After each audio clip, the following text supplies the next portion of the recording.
B for C for D for तेज मुंह से हाथ हटाओ. E for F for G for हाँ हाँ G for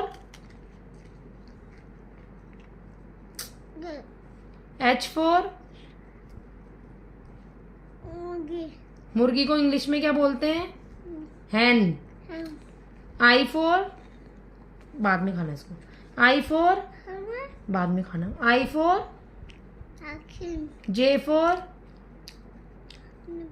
jug juice. K for L for M for N for no अभी मत खाना यार ना. N for